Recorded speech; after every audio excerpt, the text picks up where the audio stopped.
I'm here in Holstein, Switzerland, visiting a brand that is known for their value for money timekeeping, also being a watch brand that is lighthearted in nature, and being independent since their founding. Today, we visit Oris.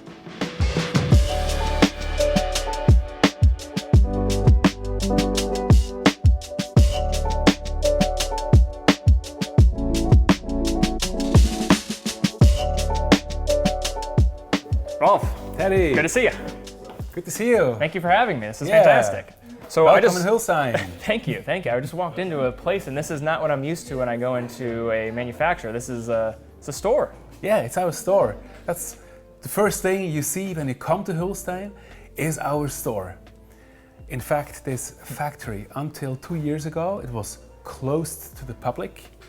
But our understanding of watchmaking is that we want to be on an eye-to-eye level to our customers, and we want to show what we do and who we are, and that's why we opened that store. So this is in your manufacturer building, with a nice pink building, and you come in, and this is open to the public, so anybody could come in here whenever they want. Yeah. So this space itself, so now we're going to be doing a walkthrough of your HQ here. What work is being done, and what are we going to see today? You will see how we design the watches, you will see how we assemble the watches, you will see how we quality control the watches. So this is where it all starts and all ends. This is the soul of Oris basically here. All right, let's see it. Yeah, Okay. let's go.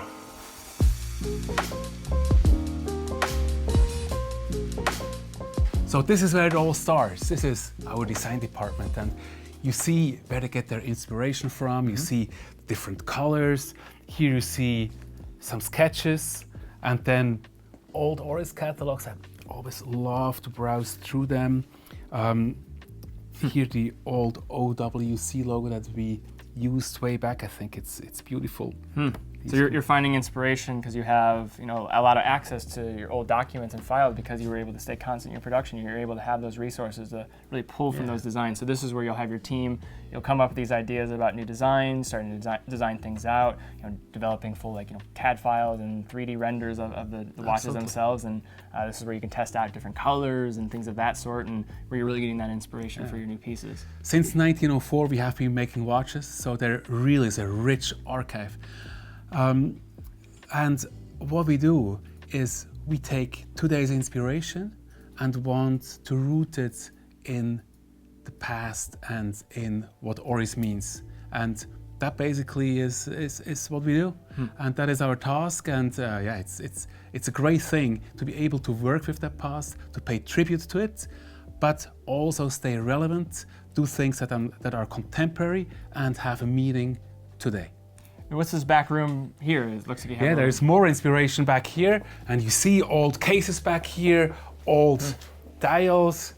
Oh, here we have some old some cases. case variations. So you're kind of getting that inspiration from the silhouette and looking at this. I mean, look at this. This is crazy. Yeah, and then also just some Oh, it's beautiful. watches we did back in time, and I can go through these archives for hours. Yeah. It's so inspiring, and you always think about what was their thinking when they did that, right? Why did they do it this way? What did they want to say? How do we approach it now in our time, and how do we make it best for what we want to express today?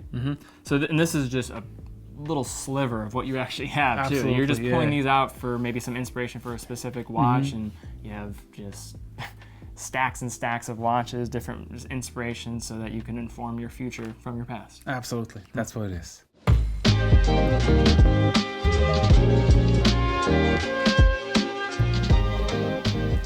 Okay, Rolf, so where are we right now?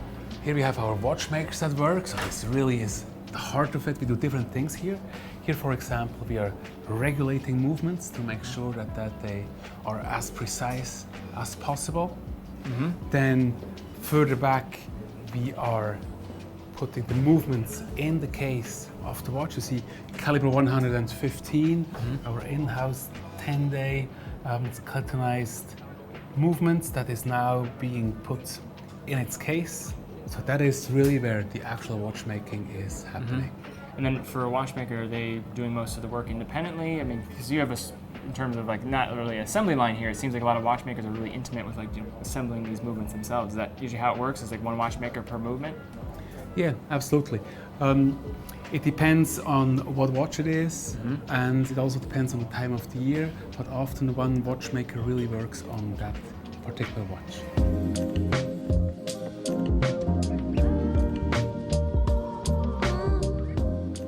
So this is one of our most important departments. This is quality control. And when you think of quality control, you think of the assembled watch being controlled, but the movement is being controlled, all parts are being controlled. Only then the parts go for assembly until the final watch is being controlled again. And here we see now movements being controlled. You see them in this machine. The movements will be tested in different positions as you have them on the wrist when you move down, exactly. Yes. And what I always find ironic is that we check mechanical movements with electronical tools. And then you'll see the readout for all those different positions. If it comes back red and shows that it's outside of the range of accepted quality, then you are then going to take that movement off, send it back, and then have it adjusted so that it will hit within those parameters. Absolutely. You see here now there is 1 out of 10 is not within the range, so that will be taken out, it will be readjusted, will be tested again. When it's good, then it's ready for assembly. Very important is that the watch is waterproof, is very important. And we test that with different methods.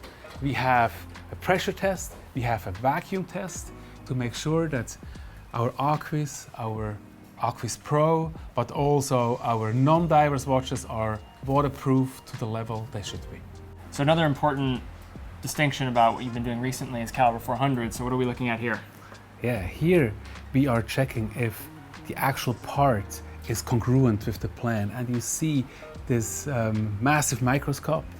On the screen we have the plan, and then under the microscope you zoom into the part to see if it is Perfectly aligned. perfectly aligned with that part that is super small, that is a few millimeters large, and you blow it up to that size because with Caliber 400 and with the 10 years service intervals, low torque is very important because then you have low abrasion.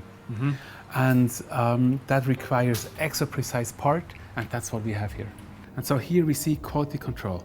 You see this watch has these red dots on the bracelets. There were some small marks on that bracelet that's being controlled, being seen, and it will be worked on until it's perfect. And this was actually sent back for quality control, right? Exactly. So, 'cause like, wear and tear, that looks like this came from a boutique, and then somebody from the sales staff's like, hey, we can't sell this, send it back, make sure it's in perfect condition. So Absolutely. quality control happens as soon as you assemble a watch, but then also it's maintained until it gets into that customer's hand. It even happens before you assemble the watch because Yeah, sure. every piece is quality controlled, movements are quality controlled, then the assembled watch is quality controlled again, and then as soon as our customers receive the watch, obviously they check it again, and wherever something is not perfect, we'll work on it to make it perfect.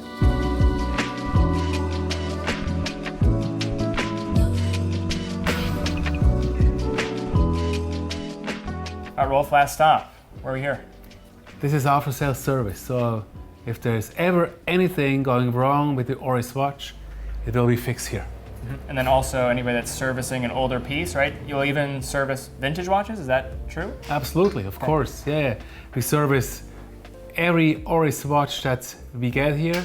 Most of them we can, not everyone we can, but yes, we will serve also vintage pieces and very vintage pieces. So it's things going back to early 1900s, you'll still have that come through sometimes, and then you could do it? It depends on the piece, yes, but very often we can help. And then parts and things of that sort, you're able to offer that up to your watchmakers here so they can try to make that as accurate as possible as the watch was when it first maybe walked out of the doors. Absolutely, or even more. Yeah, that's great.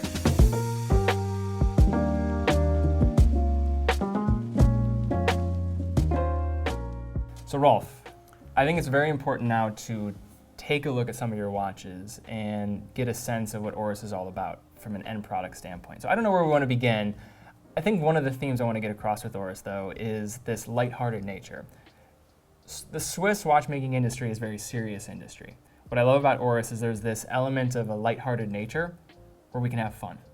And this watch, when you released it this year with the Kerman, this is your Caliber 400 on the inside, Pro Pilot X, which is a pillar in your collection. And what I want people to see here too is what are these key pillars for Oris.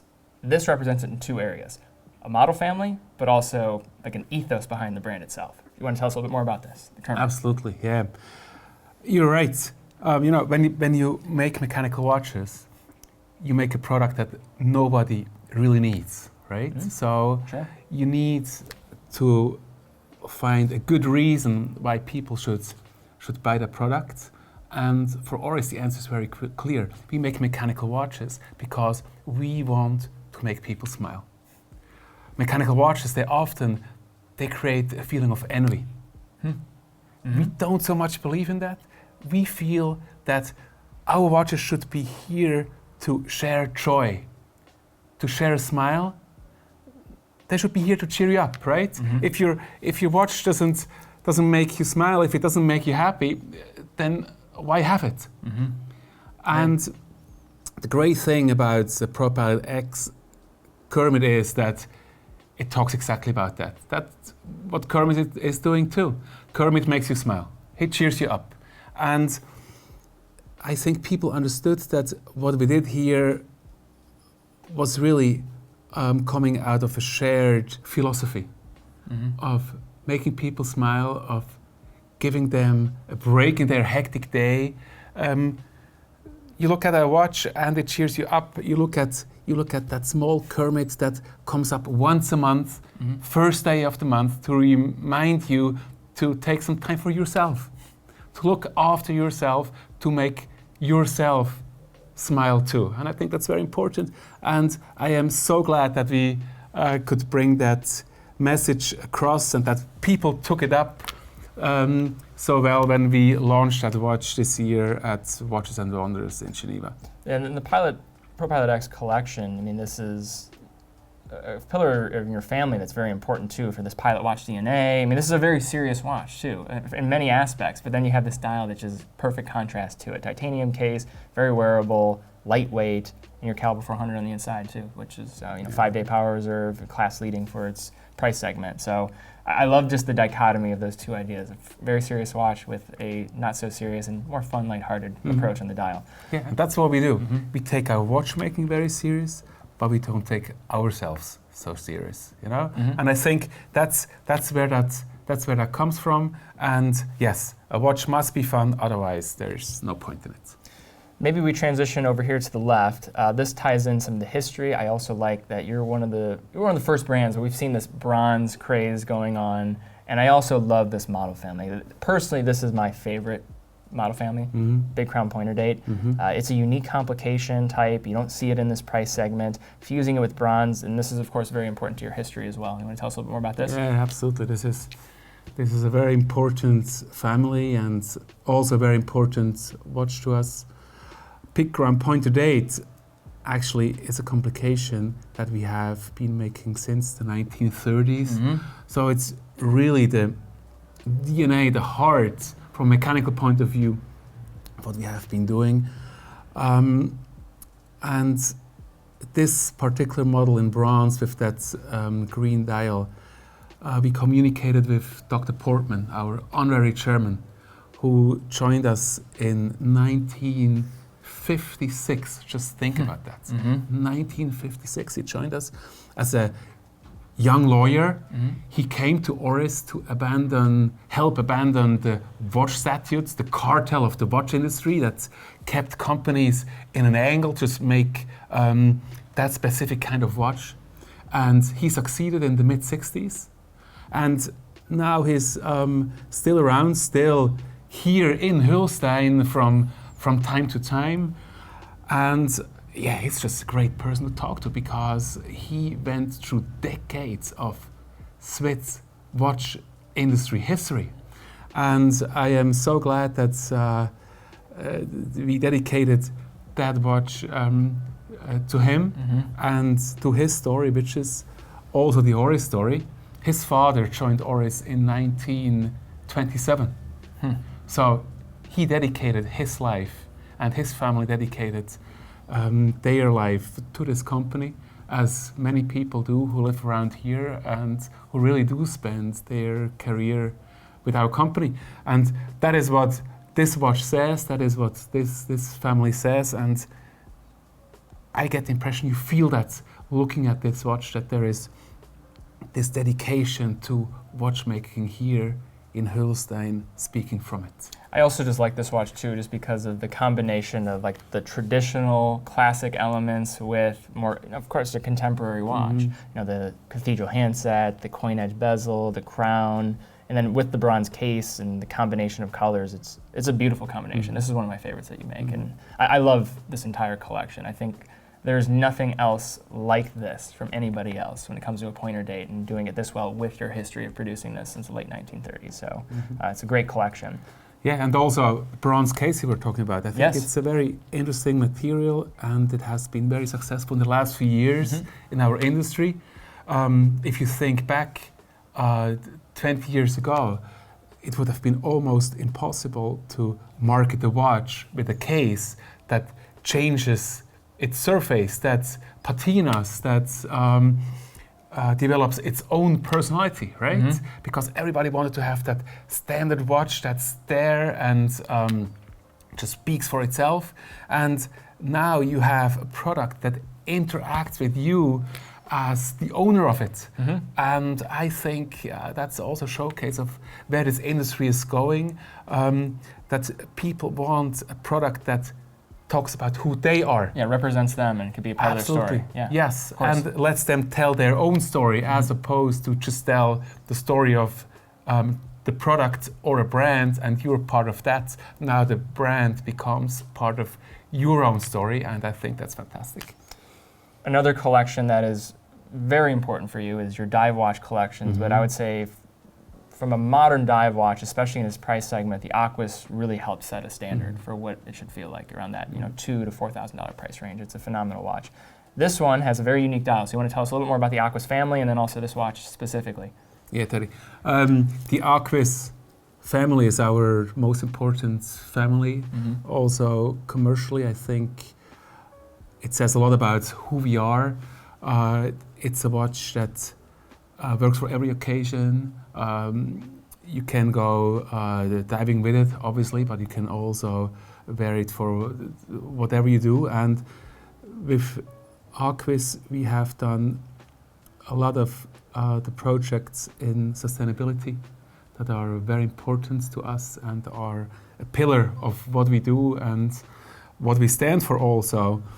And here we have an Aquis date with a dial made out of the Bracenet material.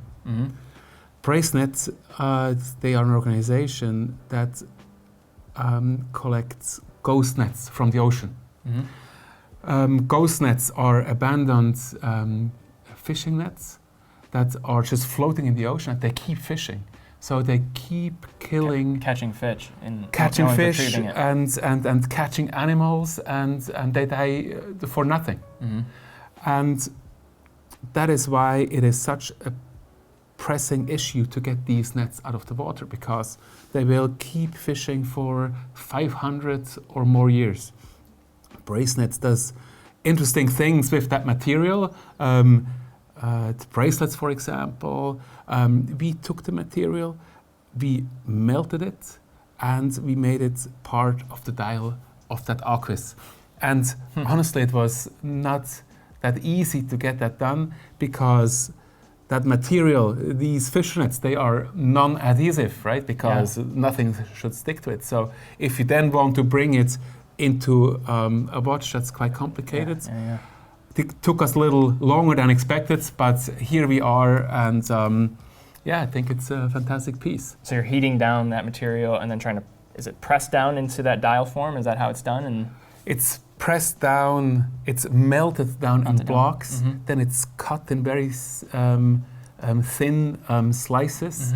Then it's applied to a base plate by heating, gluing. It's a quite complicated process. And it gives us a watch that not two of these watches are the same. Every dial is own characteristics about different it. Yeah. because it's coming from that reused, upcycled material. So I always find it rather ironic that something that's basically trash gives us something that normally is very expensive in the world of luxury, creating an individual product. That's very cool. Another dive watch family is your Diver 65 collection. Now this has a variety of different takes. You have, bronze case style or case variants. You have more conventional, that 1960s dive watch. But then you also have something where we're talking about fun again. Something here that definitely is right on the head of the nail when it comes to that. So this is your Diver 65 Cotton Candy in stainless steel now. These are also available in bronze, but this is newer in stainless steel. So you can tell us a little bit about this. Yeah, Diver 65, a favorite of the watch enthusiasts. Vintage-looking dive watch. You mentioned the cotton candies in steel, the Culber Shear watches. They were in the Diver 65 family. So a family close to our hearts. We as watch enthusiasts love these pieces. Not everybody wants a watch in a bronze case and a bronze dial. So we decided to make cotton candy also in stainless steel, in the same color palette, in the 38mm case size. And here we have the blue version of it. We just launched them this year. They have been very well received. I think it's a great watch for everyday wear. You look at these colors, they do exactly what we want them to do. They cheer you up. So I think job done. Yeah, and you have different pastel colors. You have a green, you have a pink, and then you also have those bronze case options. And 38mm for a case size for a dive watch it's something that I think we're seeing more and more excitement about because, as you're probably seeing too, a lot of trends are going towards maybe some of these mid-sized cases. So 38mm is not seen that often in the industry. So I think that's also unique for a dive watch. For this, and also, what we also see is that it's much less important than it used to be to have a gent's watch and a lady's watch, right? That's right. People just like watches. And 38mm, 36 to 38, maybe 40mm, they're just great sizes for everyone. They sit nice on the wrist, they're not too large. And I think we have overcome the time when we talk about the watches dedicated to ladies or men. It's just a great watch, and you like it a little smaller or a little larger. When we were trying to hand-pick these pieces, one that you were very quick to want to feature is this last watch, the 403. So can you tell us about this and also why this is an important watch for you, maybe personally as well? Absolutely. I really love Caliber 403. To me, it closes a circle for Oris because pointer date, small second, is how we had that complication in the very early days of Oris doing that. It was an important part of what we did in the 40s and 50s.